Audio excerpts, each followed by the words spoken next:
ஓம் நமச்சிவாயை போற்றி. வணக்கம். இந்த பதிவில் தனுசு ராசியை பற்றி பேச வந்துள்ளேன். தனுசு ராசியில் பிறந்தவங்க நாத்தியவாதி, சுயநலமாக இருப்பாங்க. ஒரு விஷயத்தை ஏன் பண்ணனா அப்படின்னா அதை சாதிச்சே தீரணும்னு தான் இவங்க இருப்பாங்க. இவங்களுக்கு நல்ல குணம், தர்மம் செய்வது, தானம் செய்வது, இதெல்லாம் தனுசு ராசியோட குணங்க. இவங்க 20 வயசு வரைக்கும் சாமியே இல்லை அப்படின்னு சொல்லுவாங்க. அதெல்லாம் பொய் அப்படின்னு கேளிக்கை கிண்டல் செய்வாங்க. 20 வயசு மேலே தான் ஆன்மீகத்தில் இறங்குவாங்க.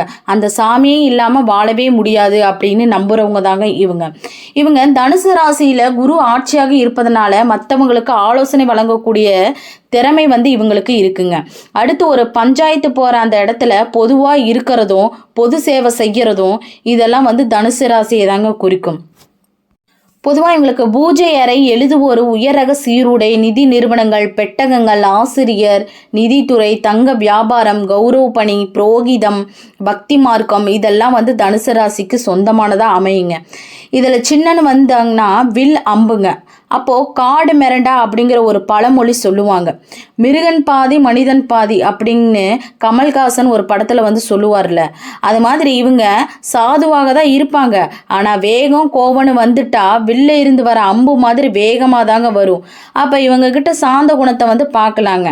அந்த சாந்த குணத்தை தூண்டி விட்டோம் அப்படின்னா வேகமாக வில்ல இருந்து வர அம்பு மாதிரி போல் வார்த்தைகளை அடுத்தவங்களை பாதிச்சிருங்க. பொதுவாக இவங்களுக்கு தொடைப்பகுதி, மூளை, வயிறு, தசைநார்கள், ஈரல், கொழுப்பு இதெல்லாம் இருக்குங்க. இந்த மாதிரி நோய்கள் தான் அவங்களுக்கு அமையுங்க. இந்த வீட்டில் பார்த்தீங்கன்னு சொன்னால் சனி இருந்து பார்த்தீங்கன்னு சொன்னால் இவங்களுக்கு மூல நோய் வரும், அஜீரண கோளாறு வரும். இந்த இடம் ரொம்ப முக்கியமான இடங்க. அதே போல் தசைப்பிடிப்பு, கொழுப்பு கட்டிங்க, வாயு பிரச்சனை, சுவாச நோய்கள், ஈரல் வீக்கம், மஞ்சக்காமாலை இதெல்லாம் தனுசு ராசிக்கான நோய்களாக தாங்க அமையும். பொதுவாக தனுசு ராசியில் பிறந்தவங்க போராட்ட குணம் உடையவங்களாக இருப்பாங்க. எந்த ஒரு செயலுமே போராடி ஜெயிக்கணும்னு தான் நினைப்பாங்க. இவங்க சொல் எப்படி இருக்குன்னா தெளிவாக இருக்குங்க. தெளிவான சிந்தனையில் தான் இருக்கும். அப்போ இவங்களுக்கு சரியான குரு கிடைச்சாங்க அப்படின்னா கண்ணன் மாதிரிங்க கிடைச்சா இவங்க சாதிச்சிருவாங்க. வல்லமை பெற்றவங்களாக இருப்பாங்க. இவங்க தனுசு ராசியில் பிறந்தவங்க மஞ்சள் நிறத்தை பயன்படுத்தலாம். கோயில் சார்ந்த விஷயங்களில் ஈடுபடலாம். மிக சிறப்பாக இருக்குங்க. இந்த தனுசு ராசியில் பிறந்தவங்க தாய் மீது ரொம்ப பாசமாக இருப்பாங்க. நிறைய படிச்சிருப்பாங்க. குரு பக்தி உடையவர்களாக இருப்பாங்க. தான தர்மங்களை செய்யக்கூடியவங்களாக இருப்பாங்க. கோயில் கை காரியங்களில் ஈடுபடக்கூடியவங்களாக இருப்பாங்க. தீர்க்கமான ஆன்மீகம், மத நம்பிக்கை உடையவங்களாகவும் இருப்பாங்க. சிறு வயசுலேயே கல்வி ஞானம் கொண்டவர்களாக நல்ல சகவாசங்களையும் நீதி, நேர்மை, பண்பு ஆகிய நல்ல ஒழுக்கத்தையும் வளர ஆரம்பிப்பாங்க சிறு வயசுலேயே. ஆனால் இவங்களுக்கு தெய்வீக வழிபாடுகள், ஆச்சார அனுஷ்டானங்கள், பெரியவங்களோட பக்தி, விசுவாசங்கள் இதெல்லாம் கூடியவர்களாக தான் இருப்பாங்க. தனக்கு சமமாக உயர் அந்தஸ்து, பதவி, செல்வாக்குப்படுத்தவரிடம் நட்பை கொள்வாங்க. கீழே இருக்கிறவங்கள்ட்ட வெறுப்பை காட்டுவாங்க. அதிகமாக வெளியே சுற்று பழக்கம் இவங்களுக்கு இருக்குங்க. தங்களோட கல்வி அறிவுத்திறமைகளால் அரசாங்க உயர் பதவிக்கு பெறுவாங்க. அதிகாரங்களுடனும் அந்தஸ்துடனும் இருப்பாங்க. பிறருடைய குற்றங்களை குணங்களை வெகு எளிதில் கண்டு கொள்வார்கள். ஏன்னா இவங்க நடுத்தர வயதில் சில சிரமங்களை அனுபவிக்க நேரிடுங்க. பிந்திய வயதில் ஆபார கீர்த்திகளுடனும் சன்மானங்களுடனும் சந்தோஷ சுகங்களுடனும் செல்வங்களுடனும் பூமி, வீடு போன்ற சொத்துக்களுடன் வண்டி வாகனம் வாங்கிறது, குடும்பத்தில் சகல சௌபாக்கியம் கூட ஆனந்தமாக வாழ்கிறவங்க தான் இந்த தனுசு ராசிக்காரங்க. இந்த ராசியினோட சின்னம் வில் அம்பு ஆகும். இந்த ராசிக்காரர்கள் வில்ல இருந்து புறப்பட்ட அம்பை போல வேகம் கொண்டவர்களாக இருப்பாங்க. நல்ல காரியத்தில் இந்த வேகத்தை பயன்படுத்தலாம், தீய காரியத்தில் பயன்படுத்தக்கூடாது. நியாயத்திற்காக போராடுவர்களாக இருப்பாங்க. சுயநலத்தை விட பொது நலதான் பெரிதாக நினைப்பாங்க. எதிலுமே போராடி ஜெயிக்கக்கூடியவங்களாக இருப்பாங்க. இவங்களுக்கு தர்ம சிந்தனை, தாராளமான குணம் இவங்களுக்கு இருக்கும். நீதிக்கு புறம்பாக நடப்பவர்களை கண்டிக்கவும் கூட இவங்க தயங்க மாட்டாங்க. மனைவி வழியில் வசதிகள் அவ்வளோக்கு சிறப்பாக இருக்காது. யாரிடமும் நெருங்கி நட்பு பாராட்ட மாட்டீங்க. பிறகு அறிவுரை கூறுவதில் வல்லவர்கள் கூட சொல்லலாம்.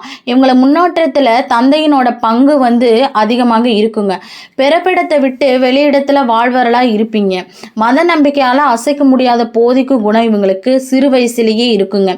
சிறு வயது முதலே பணப்புழக்கம் இவங்க கிட்ட இருக்கும். முன்கோபிகள், கோபம் தணிந்த பிறகு உண்மையை உணரும் தன்மை உடையவர்களாக இருப்பாங்க. இவங்க பிற குற்றங்களை வந்து சுட்டி காட்டும் குறை சொல்லிக்கிட்டே தான் இருப்பாங்க. அரசால கூட யோகம் வந்து ஏற்படுங்க. இவங்களுக்கு அறிவும் ஆராய்ச்சியும் இவங்களை கவரக்கூடிய விஷயங்கள், வசதியான குடும்பத்தில் பிறந்தா கூட ஏழ்மையாக இருக்கிறவங்க தாங்க நீங்கள் ஆண் வாரிசுகளையே அமையும். உங்களுக்கு வந்து உள்ளுணர்வும் ஆன்மீக நாட்டமும் உடையவர்களாக இருப்பீங்க. எந்த செயலிலுமே குறிக்கோளுடன் தான் அதை வந்து நீங்கள் செய்வீங்க. இயற்கையாகவே மன ஒருமைப்பாட்டு உள்ளவர்களாக இருப்பீங்க. மனம் ஒருமைப்பாடு இருந்தால் மட்டுமே வில்வீரன் சரியாக குறிப்பார்த்து அடிக்க முடியுமா. தர்மத்திற்காக போராடுபவர்களாக இருப்பீங்க. திறமசாலின்னு கூட சொல்லலாம். தான தர்ம சிந்தனை கொண்டவர்களும் கூட நீங்கள் வந்து சொல்லலாம். அப்படிப்பட்ட ராசி தாங்க இந்த தனுசு ராசி. பொதுவாக இந்த தனுசு ராசிக்காரங்க தன்னுடைய புத்திசாலித்தனத்தையும் நேர்மையும் அதிகமாக கவசமாக வச்சிருப்பாங்க. பரந்த மனம் உடையவர்கள் கூட சொல்லலாம். இவங்க வந்து பொறுமை அற்றவர்கள், கவனக்குறைவானவர்கள், தற்புகழ்ச்சி பேசுபவர்கள் ஆகவும் இருக்கலாம். மற்றவர்கள் கவனத்தை தன் பக்கம் ஈர்ப்பவங்கன்னு கூட சொல்லலாம். சிறு சிறு காரியங்களில் மிருகத்தனமாகவும் நடந்துக்குவீங்க. இவங்க உபயராசி வகையை சார்ந்தவங்கனால எந்த ஒரு விஷயமானாலும் அது நல்லது எது கெட்டது என்று பிரிந்து பகுத்தறிவு செஞ்சு அதன்படி நடத்துகிறவங்க தாங்க நீங்கள் போர்க்குணம் மிகுந்தவர்களாகவும் எடுத்த காரியத்தை தீவிரமாக போராடி பெற்றுக்கொள்வர்களாகவும் இருப்பீங்க. எந்த ஒரு விஷயத்தையும் தைரியமாக எதிர்நோக்கி சவால்கள் போராட்டங்களுக்கு இடையே வெற்றி வாகை சூடுபவர்களாக இருப்பீங்க. முன்கோபம் வந்து இவங்களுக்கு அதிகமாக வருங்க. எந்த ஒரு விஷயத்தையுமே ஒரு போர் குணத்தோடு அணுகும் பொழுது மற்றவர்களை அது காயப்படுத்தும்படி சில வார்த்தைகளை வந்து உதிர்த்து விட்டுருவீங்க. நீங்கள் அறவகை சேர்ந்தவர்களாக இருப்பதனால எவ்வளவுதான் முன்கோபம் வந்தாலும் படபடப்பு, சவால்கள், போராட்டங்கள், போர் குணங்கள் இருந்தால் கூட மற்ற உயிர்களிடத்துல வந்து அன்பு செலுத்தி உதவுற மனப்பான்மை வந்து உங்ககிட்ட இருக்குங்க. நீங்கள் தனுசு ராசி வந்து கிழக்கு திசை அமைக்கிறதுனால கிழக்கு திசையில் வீடோ அல்லது தொழில் ஸ்தாபனமோ இதெல்லாம் அமைச்சுக்கிட்டீங்க அப்படின்னா இவங்களுடைய நிலை வந்து உயர்ந்த நிலைக்கு அடைங்க. தனுசு ராசி வந்து சத்திரியர் குணம் கொண்டதுனால இவங்களுக்கு கோபம், பிடிவாத, சண்டை இதெல்லாம் வந்து இவங்களிடம் மிகுதியாக காணப்படுங்க. ஆன்மீகமும் கடவுள் வழிபாடும் அடுத்தவங்களோட புத்திமதி சொல்றதும் சிறந்த ஆசானாக நீங்கள் வந்து விளங்குவீங்க. தனுசு ராசி வாதத்தன்மை கொண்டதுனால நமது உடலில் வந்து இயக்கத்தில் எலும்புகள், முட்டிகள் சார்ந்த தொந்தரவு நிலை ஏற்படுறதுக்கு அதிகமாக வாய்ப்பு இருக்குது. சீரான சுவாசம் என்பது இவங்களுக்கு கிடைப்பது மிக மிக கடினங்க. அதை சார்ந்த உடல் உபாதைகளும் ஏற்படுங்க. இந்த தனுசு ராசி மார்கழி மாதம் அப்படிங்கிறதுனால மார்கழி மாதத்தில் வந்து சூரியன் வந்து இந்த இடத்துல தாங்க அமையும். அதனால இவங்களுக்கு பூர்வீக பிரச்சனை, தந்தை வகையான சில காரியங்கள் இந்த காலகட்டத்தில் நிறைவேற்றி கொள்ளலாங்க. இந்த தனுசு ராசிக்காரங்க 4 சக்கர வாகனத்தில் போகிறதுக்கு ரொம்ப ஆர்வமாக இருப்பாங்க. இவங்களுக்கு பொதுவாக விவசாயம், கால்நடை சம்பந்தமான உயிர்கள் மீது அதிக ஆர்வம் கொண்டவர்களாக இருப்பாங்க. தனுசு ராசி தொடை அப்படிங்கிறதுனால தொடை, இடுப்பு பகுதி, தொடை பகுதி இது சார்ந்த உடல்நிலை தொந்தரவு வந்து இவங்களுக்கு அடிக்கடி உடல் உபாதைகள் வந்துக்கிட்டே இருக்குங்க. இந்த தனுசு ராசியில் உபயம், நெருப்பு இரண்டுமே இருக்கும். இதை இரண்டும் இணைத்து எப்படி பலன் சொல்லணும் அப்படின்னா, உபயம் என்பது வேகம், விவேகத்தை குறிக்கும். அதாவது வேகம், விவேகம் இரண்டு கலந்து இருப்பதனால இவங்களோட கோபம் வந்து அடுப்பு தீ போன்று இருக்குமாமா. அதாவது சமையலுக்கு எப்படி நாம் தேவையானது போது அந்த நெருப்பை பயன்படுத்துகிறோமோ அதே போல தான் இவங்களுக்கு தேவைப்படும் போது தான் கோபமே வரும். அதாவது ஒரு குருநாதர், ஆசிரியர் அவங்களோட கோபம் வந்து எப்படி தேவை அறிந்து இருக்கிறதோ அதே போல தான் இவங்களோட கோபம் வந்து ஒரு தேவை அறிஞ்ச கோபமாக தான் இருக்குங்க இந்த தனுசு ராசிக்காரங்களுக்கு. பொதுவாக இந்த தனுசு ராசியில் பிறந்தவங்க வந்து ஒரு நெருப்பு ராசின்னு சொல்லலாம். அப்போது நீங்கள் எந்த ஒரு கோயிலுக்கு சென்றாலும் தீபங்களை ஏற்றி வழிபாடு செய்வது அல்லது ஹோமங்களில் கலந்து கொள்வது மிக சிறப்புங்க. உங்கள் வீட்டிலேயும் ஒரு அணையா விளக்கு எரிஞ்சுக்கிட்டே இருக்கிற மாதிரி பார்த்துக்கோங்க. இது அல்லது அலுவலகம், நீங்கள் எங்கே இருக்கிறீங்களோ அந்த இடத்துல. அதே போல் உங்கள் வீட்டில் வருடத்திற்கு ஒரு முறை ஹோமம் செய்வது, வழிபாடு செய்வது மிக சிறப்புங்க.